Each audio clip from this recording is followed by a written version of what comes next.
Bismillahirrahmanirrahim. Bismillahirrahmanirrahim. Assalamualaikum warahmatullahi wabarakatuh. Alhamdulillahi rabbil alamin. Assalatu wassalamu ala ashrafil anbiya'i wal mursalin wa ala alihi wa sahbihi ajma'in, amma ba'd. Puji syukur kita panjatkan kehadirat Allah Subhanahu wa taala yang telah memberikan kekuatan dan kesempatan kepada kita semua sehingga kita kembali beraktivitas dalam proses pembelajaran ini, yaitu pembelajaran pendidikan agama Islam dan budi pekerti. Salawat serta salam tetap kita curahkan kepada baginda Rasulullah SAW yang telah memberikan pedoman hidup kepada kita, yaitu Al-Quran, dan yang memberikan contoh tauladan kepada kita. Bahasa Arabnya adalah uswatun hasanah, contoh yang baik kepada kita semua. Anak-anakku sekalian yang insyaallah dimuliakan oleh Allah Subhanahu wa taala, sebelum kita memasuki pembelajaran kita kali ini, yaitu tentang Quran surah Al-Mujadilah dan Quran surah Ar-Rahman yang mengenai tentang menuntut ilmu. Jadi materi kita pada kesempatan ini yaitu tentang ayat Al-Quran dan hadis yang berkaitan dengan menuntut ilmu. Sebelum kita jauh membahas materi kita, marilah kita bersama-sama membaca doa belajar. A'udzu billahi minasyaitonir rajim. Bismillahirrahmanirrahim. Rabbi zidna ilman. Allahumma inna nas'aluka ilman nafi'ah wa amalan mutaqabbala.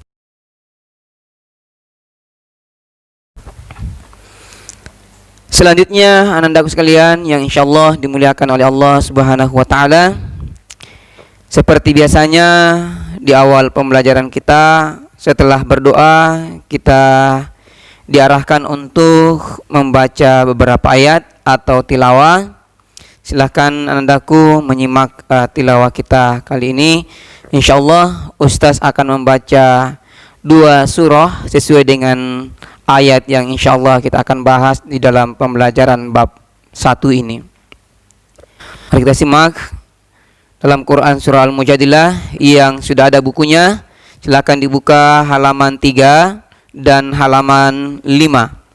Ya, kita akan membaca Quran surah Al-Mujadilah ayat 11 dan Quran surah Ar-Rahman ayat 33.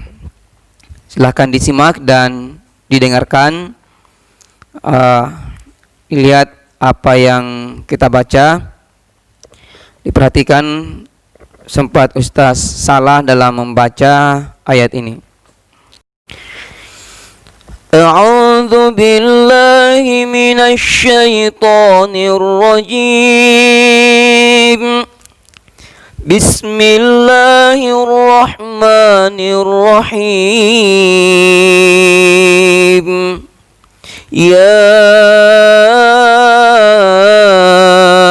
ayyuhalladzina amanu idza qila lakum tafassahu fil majalis إذا قيل لكم تفسحوا في المجالس فافسحوا يفسح الله لكم وإذا قيل انشزوا فانشزوا يرفع الله الذين آمنوا منكم والذين أوتوا العلم درجات والله بما تعملون خبير. بسم الله الرحمن الرحيم. يا معشر الجن والإنس إن استطعتم أن تنفذوا إن استطعتم أن تنفذوا من أقطار أقطار السماوات والأرض فانفذوا لا تنفذون إلا بسلطان صدق الله العظيم.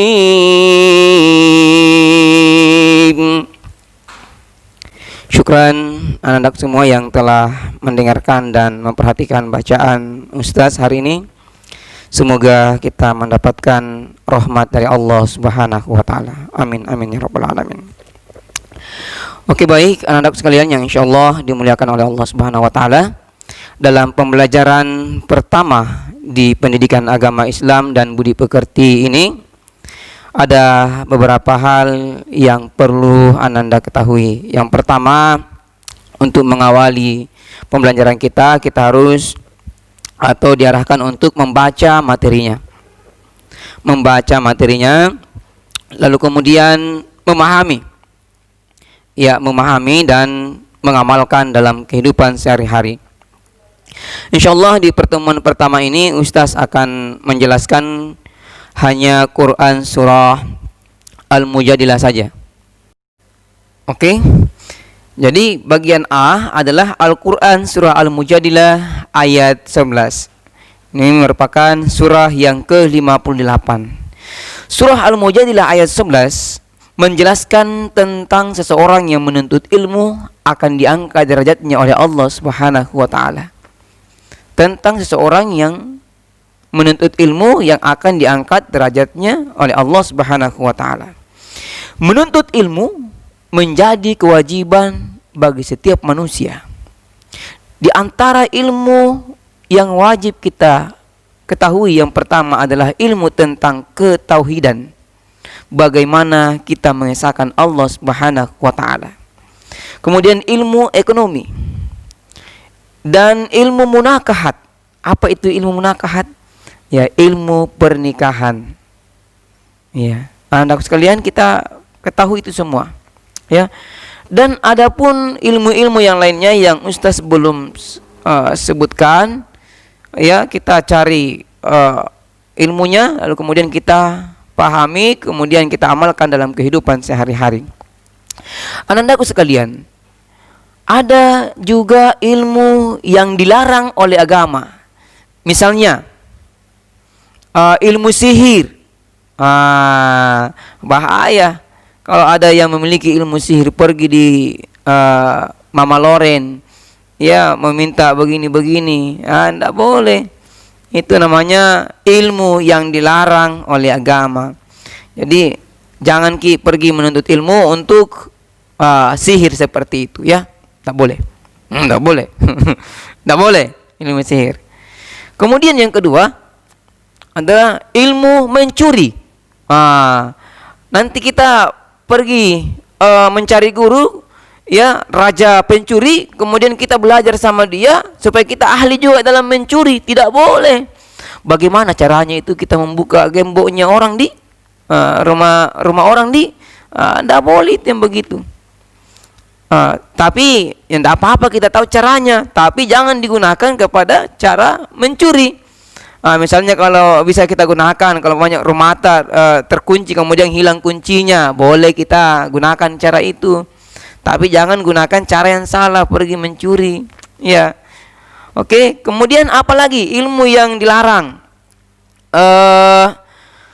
Apa lagi ya yang mengarah kepada kejahatan itu? Pokoknya itulah ilmu-ilmu yang mengarah kepada kejahatan. Dilarang itu. Ya, ilmu parakang. Pernah dengar parakang? Ada beberapa kampung itu masih samar itu namanya parakang itu. Dilarang itu menuntut ilmu yang seperti itu. Atau pergi di dukun meminta jimat-jimatnya si nenek. Nek, kebetulan di situ tadi ada cewek yang saya lihat. Ini kalau umpamanya laki-laki ya atau ikhwan ya, melihat nenek kasih dulu baca-baca supaya bisa goda itu perempuan. Tidak boleh meminta jimat-jimat. Begitupun sebaliknya kalau ada perempuan yang jatuh cinta sama laki-laki, kemudian laki-lakinya itu tidak mau sama dia, dia ambil jalan pintas, pergi di dukun, ya, minta Nek, ada tak begini jimat-jimat ini supaya itu laki-laki yang tadi yang benci kah bisa kembali jatuh cinta sama saya. Tidak boleh begitu. Itu namanya ilmu salah. Ya, yang membuat kita salah. Yang seharusnya kita menjadi orang yang soleh, soleha, ya menjadi salah karena ilmu yang kita tuntut itu menjadi kejahatan. Jadi yang berkaitan tentang kejahatan tidak boleh kita tuntut, ya anak sekalian. Selanjutnya anak-anakku sekalian yang insyaallah dimuliakan oleh Allah Subhanahu wa taala, yaitu tentang penyerapan ilmu tajwid. Saya kira Ustaz tidak perlu panjang lebar untuk membahas tentang ilmu tajwid ini. Insyaallah cukup Anda lihat dan sesuaikan dengan pelajaran di tahfiznya ya. Ustaz langsung saja melangkah ke pembahasan tentang kandungan Quran surah Al-Mujadilah ayat 11. Ya, ingat, bukan Quran surah Al-Mujadilah yang melahirkan, yang mengandung, tetapi kandungannya, maknanya, makna yang bisa kita ambil dalam Quran surah Al-Mujadilah. Hikmahnya, anandaku. Dalam buku kita ini ada dua hikmah yang perlu kita ketahui. Yang pertama adalah Allah Subhanahu wa taala akan mengangkat derajat orang-orang yang beriman. Orang yang beriman, ya, yang diangkat derajatnya oleh Allah Subhanahu wa taala. Kemudian yang kedua, Allah Subhanahu wa taala akan mengangkat derajat orang-orang yang berilmu. Jadi ada dua yang akan diangkat derajatnya oleh Allah Subhanahu wa taala, yaitu orang yang beriman dan orang yang berilmu. Itulah kandungan yang secara singkat dijelaskan dalam buku ini. Semoga ananda bisa memahami dan bisa mengamalkan dalam kehidupan sehari-hari kita. Oke anandaku sekalian, insyaallah pekan depan kita lanjut ke materi masih tentang menuntut ilmu, tetapi dijelaskan dalam Quran surah Ar-Rahman ayat 33. Pekan ini cukup kita pelajari Quran surah Al-Mujadilah ayat 11. Insyaallah pekan depan kita akan membahas Quran surah Ar-Rahman ayat 33. Oke, marilah kita cukupkan pertemuan kita kali ini dengan bersama-sama membaca hamdalah alhamdulillahirabbil alamin dan menyempurnakan dengan doa kafatul majelis. Subhanakallahumma wa bihamdik asyhadu an la ilaha illa anta astaghfiruka wa atubu ilaik. Wassalamu alaikum warahmatullahi wabarakatuh.